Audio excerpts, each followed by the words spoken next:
Bonjour à tous, bienvenue pour cette nouvelle Odyssée littéraire dans Fil d'encre, votre émission hebdomadaire, c'est sur Télé Africa.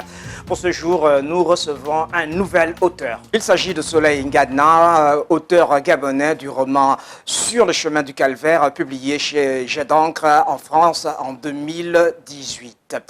Sur le chemin du calvaire est une histoire d'héritage de femme à femme autour des questions droits des enfants et droits des femmes, avec pour toile de fond les violences faites aux femmes par les hommes et par les femmes elles-mêmes. Ce récit d'un réalisme d'airain a pour théâtre Libreville et l'intérieur du pays. Pour Soleil Ngadna, Sur le chemin du calvaire est son premier roman. Bonjour Soleil Ngadna. Bonjour, Monsieur Mabiala. Merci infiniment d'avoir répondu à notre invitation. Je vous en prie. Alors, lorsqu'on lit votre ouvrage, on a comme une impression que vous avez mis un accent particulier sur l'émotionnel parce que, après l'avoir lu, le lecteur reste au bord des larmes, si on peut le dire. Ah oui, bon. J'ai toujours rêvé réussir à faire cela parce que déjà quand j'étais enfant, j'admirais cet aspect-là que les écrivains ont de pouvoir transmettre des émotions à travers des mots, comment ils arrivent à provoquer des émotions, soit de la joie ou de la tristesse à travers leurs écrits. Et moi aussi, je voulais tellement faire la même chose. Et donc, je vous remercie si vous me rassurez que j'ai pu le faire. Oui, tout en espérant que les autres lecteurs pourront ressentir ce sentiment-là. Alors, nous allons attaquer avec la première question. Ce récit débute par une scène de la vie quotidienne au quartier Cocotier dans le 2e arrondissement de la commune de Libreville. C'est en page 11 que vous nous l'illustrez. On peut en avoir une lecture? Bien sûr. Le vent qui souffle sur Cocotier soulève la poussière et les feuilles mortes du vieux manguier. Cet arbre a nourri de ses fruits des générations entières, celles qui n'ont pas toujours eu à leur côté des parents aisés. L'air est frais en ce début de saison sèche qui s'annonce difficile. À quelques pas de là, les rues de Libreville sont déjà incombées par des fonctionnaires, des travailleurs du privé et des commerçants qui commencent leur journée. Ken est encore dans son lit, elle bâille. Elle a froid et elle sent encore dans ses membres les fatigues de la veille. Mais elle doit se lever car Minko lui a donné rendez-vous ce matin à 9 h. Et elle a intérêt à se dépêcher si elle ne veut pas subir des récriminations de son amoureux pour son retard. Alors comme ça, on constate que Minko est le petit ami de Unken et que Unken est au quartier Cocotier. Mais avec le choix du quartier Cocotier, on a comme une impression que vous avez de la nostalgie pour cet endroit ou de la préférence. Pourquoi Cocotier et pas un autre quartier de Libreville? Ben, ça pouvait être un autre quartier de Libreville. J'ai choisi Cocotier comme tout autre quartier populaire parce que déjà, mon livre s'adresse aux jeunes qui ont grandi dans ces milieux et les messages tiré de ce livre, le message que je veux adresser à cette jeunesse, c'est plus adressé aux jeunes qui proviennent de ce genre de quartier. Donc, Cocotier, c'est juste pour se retrouver dans l'espace de Libreville. Alors, on peut estimer que lorsque vous voyez les choses sous cet angle-là, c'est une manière pour vous de rester dans le Libreville naturel. Alors, après des rapports sexuels torrides avec Minko, Unken décide de repartir à Ankamsi, oui, dans le nord du Gabon, où il vit sa mère Mengue et sa petite fille Léa. Pourquoi un tel choix? Bon, elle décide de repartir après avoir eu une désillusion amoureuse à Libreville. Il y a toujours le retour aux sources, comme on dit, si on ne sait pas où on va, qu'on sache d'où on vient. Alors à Libreville, où elle espérait trouver le bonheur, elle n'a pas pu le trouver et elle pense qu'en retournant aux sources, elle pourra refaire sa vie, avoir un nouveau départ. Mais on sait aussi très bien que lorsqu'on lit votre ouvrage, par rapport à cette affaire-là, il y a aussi une question, si on peut dire, mystico-spirituelle, parce que Ansam a été consacré à l'Akaga, je pense bien, c'est bien cela. Oui, en fait, Atam, c'est d'abord une femme possessive, c'est une femme battante qui a tout fait pour élever son mari sur le plan social. En fait, c'est une femme qui porte en elle toutes les vertus possibles pour faire enrichir l'homme avec lequel elle passe sa vie. Sauf que il y a une contrainte, elle ne peut pas faire d'enfant. Ce qui emmène son mari à vouloir trouver une femme qui va lui en procurer des enfants. Donc, cela va forcément frustrer Atsam qui n'est pas prête à partager son homme avec une autre femme. Merci, bon, on ne va pas tout t'en parler parce que nos téléspectateurs sont des potentiels futurs lecteurs. Donc, on va leur laisser le choix et la possibilité d'acheter, voilà, en achetant cet ouvrage qui est maintenant dans les différentes librairies de la capitale. On va y aller davantage. On sait qu'au bout d'un certain temps, finalement, Atsam est parti et qu'Aiboto a épousé Unken, il a installé chez lui et puis bon, ben, la vie va bon train. Et puis finalement, on se rend compte que à un certain moment, il y a un problème chez Unken pour pouvoir enfanter de l'union qu'elle a avec Aiboto. Oui, mais on ne sait pas d'où provient le problème, si c'est provoqué par des pratiques mystiques de sa rivale ou si c'est dû au fait qu'elle a peut-être mis des années à refaire des enfants.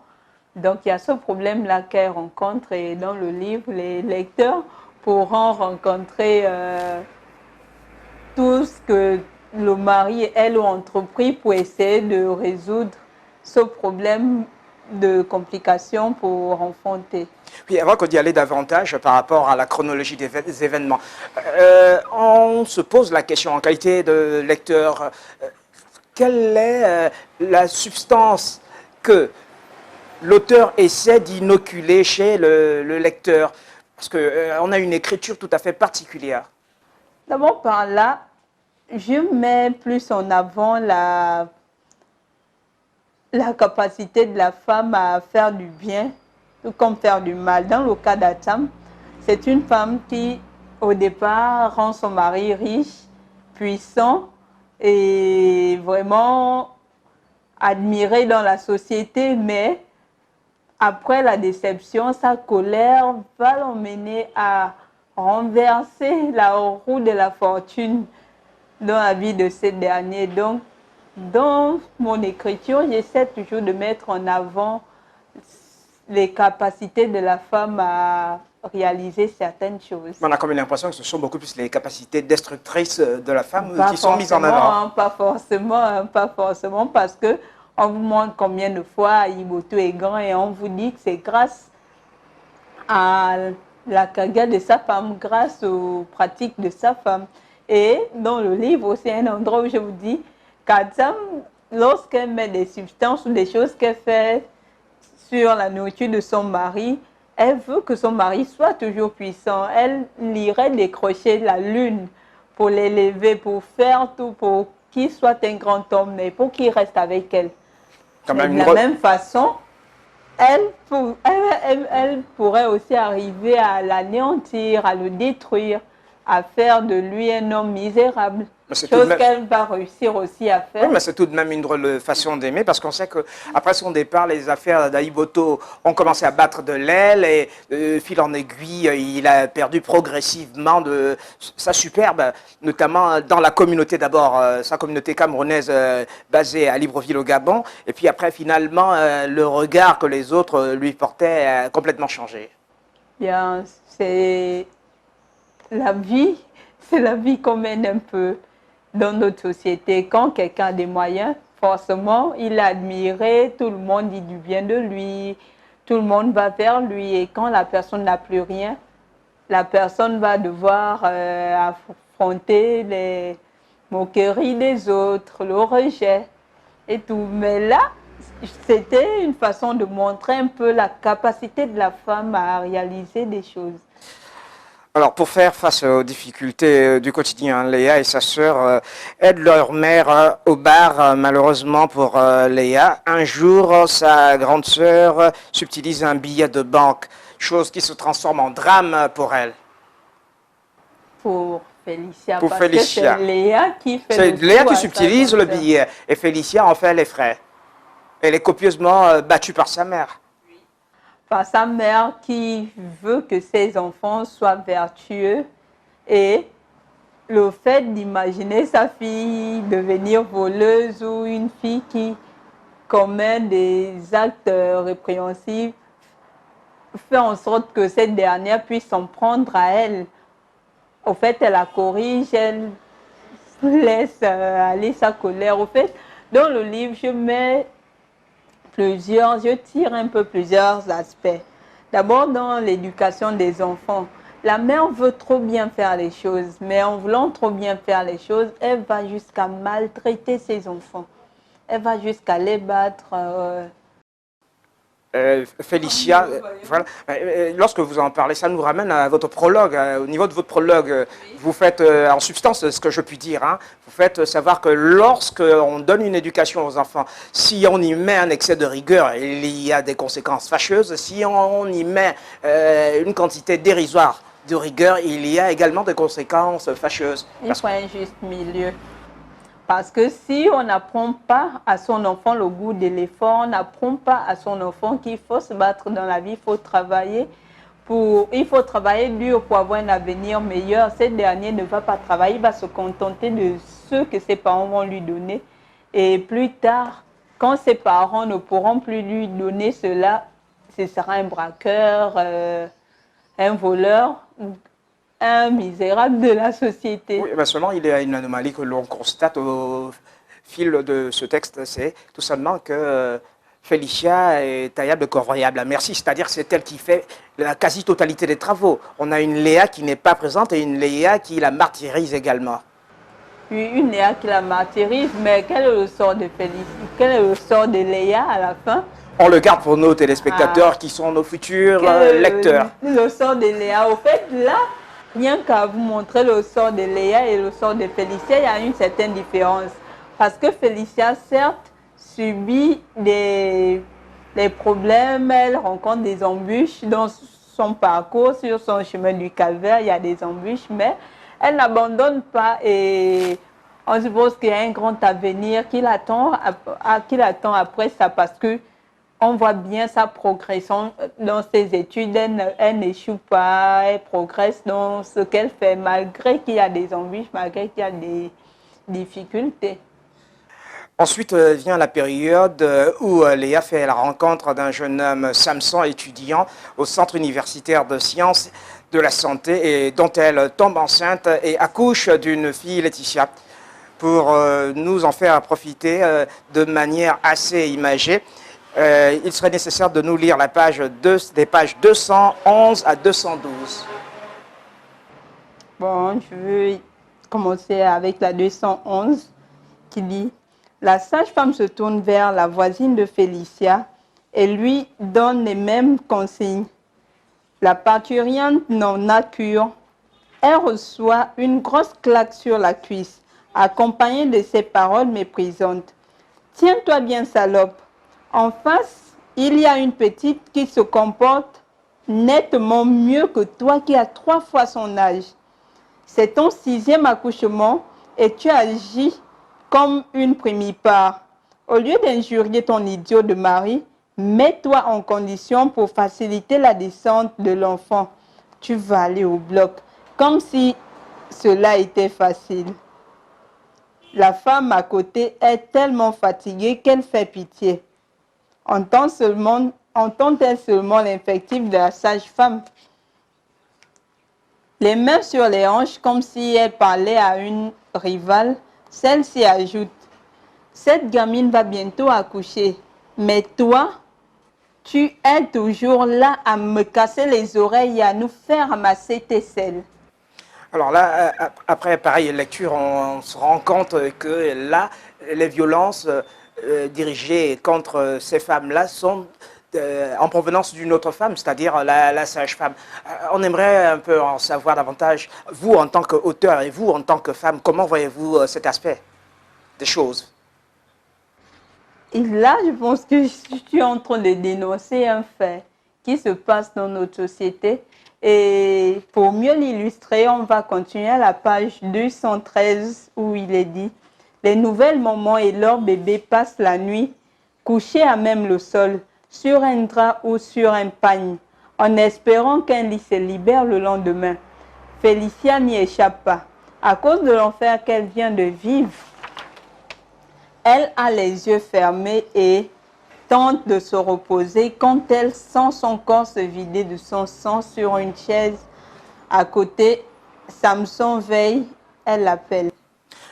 Alors là, vous mettez le lecteur dans le livre Ville de le Gabon, il est mieux de le dire, le Gabon actuel parce que votre ouvrage date de 2018. Alors là, on constate une carence du point de vue de la gestion des structures sanitaires et plus précisément au niveau de la ressource humaine. Y a-t-il un problème de formation ou non? C'est la grosse question qui est soulevée. Et est-ce que en écrivant de la sorte, vous interpellez indirectement les décideurs pour qu'ils essaient de trouver des solutions par rapport à cela? Bon, interpeller les décideurs, je dirais indirectement, j'interpelle plutôt ces personnes, ces différentes personnes qui travaillent dans les administrations et qui souvent manquent d'éthique professionnelle, qui manquent de professionnalisme dans ce qu'ils font. Souvent, ils confondent leur milieu professionnel à leur vie de la maison. La personne revient de la maison avec ses humeurs et vient mettre ça sur les personnes avec lesquelles elle travaille.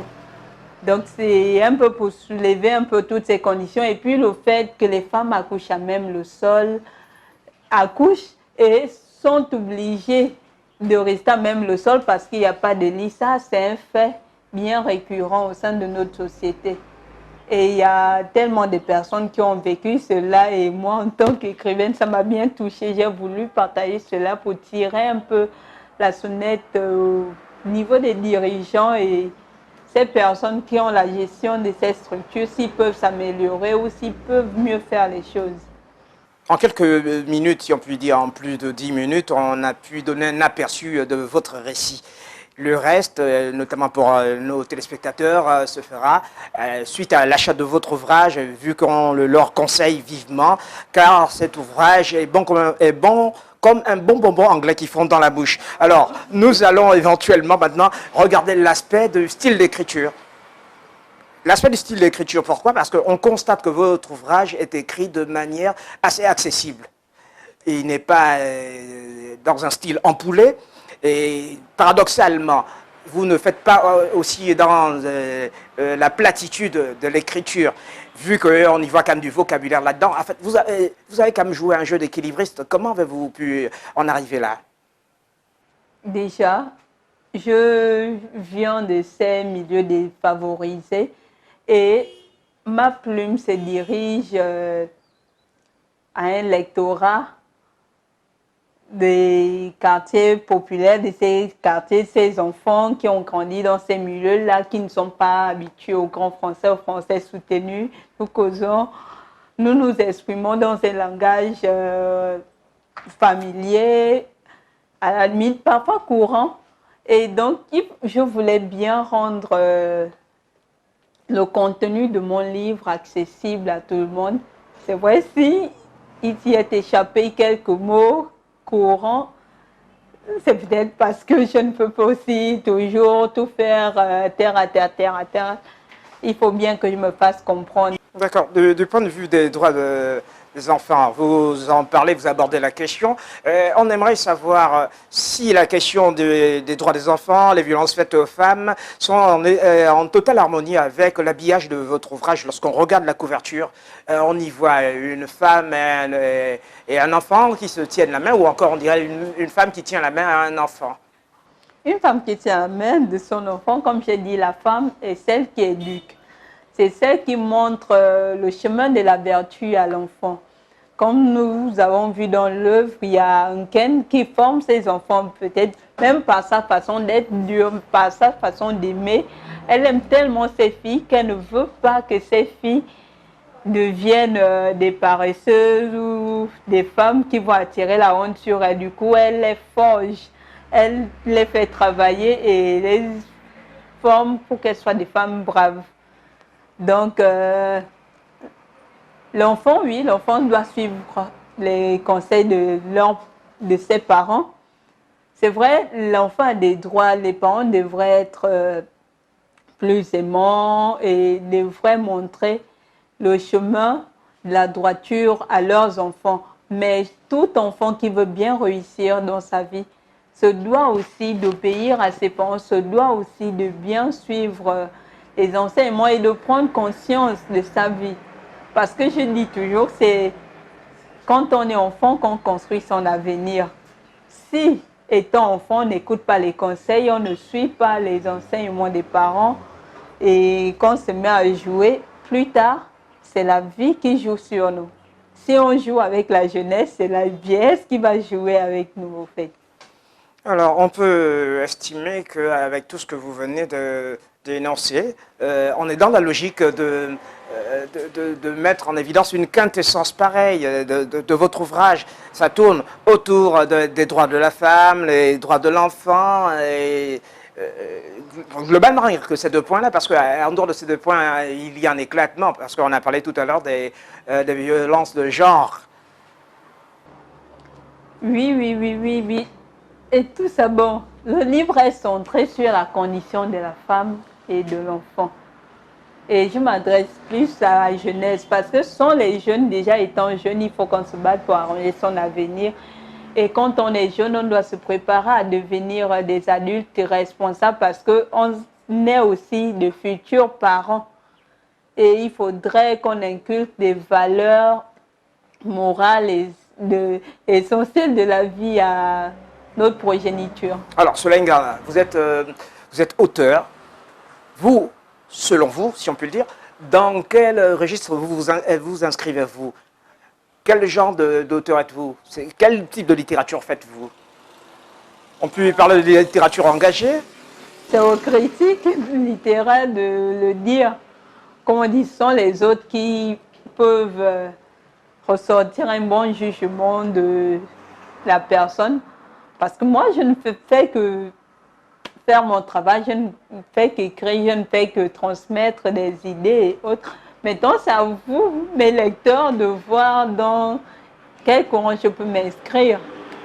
Oui, mais parce qu'on constate que vous faites de la dénonciation et puis on sait pertinemment qu'un bon écrivain est un bon observateur de la société. Il passe la société au crible de manière globale ou sectorielle. Et vous l'avez fait tout le long de votre ouvrage. J'essaie de le faire comme les autres. Alors, Soleil Ngana, vous qui êtes auteur de ce roman sur le chemin du calvaire, on aimerait en savoir un peu sur vous avant que l'on ne se sépare. Alors, Soleil Ngana, c'est qui? Soleil Ngana, c'est une étudiante. Je suis étudiante à l'UOB, au département des études ibériques, et je me spécialise en civilisation espagnole. Je fais l'Espagne du 19e siècle. Bah, si j'ai décidé d'écrire en français, c'est parce que le lectorat est français. Si j'écrivais en espagnol, ils sont à combien ceux qui devaient me lire? Donc, en plus, je ne pense pas déjà avoir des aptitudes assez fortes pour rédiger un tel ouvrage en espagnol. Donc, je l'ai fait en français. Parce que déjà ici, notre langue officielle, c'est le français. Nous nous exprimons en français et je pense que avec le français, tout le monde me comprend, tout le monde peut me lire. Merci Soleil Ngana d'avoir répondu à notre invitation. Chers téléspectateurs, nous voilà arrivés au terme de votre émission Fil d'encre. Nous recevions l'auteur gabonais Soleil Ngana qui a publié l'ouvrage sur le chemin du calvaire chez Jet d'encre en France en 2018. C'est ainsi que se referme cette émission et à la semaine prochaine si Dieu le veut.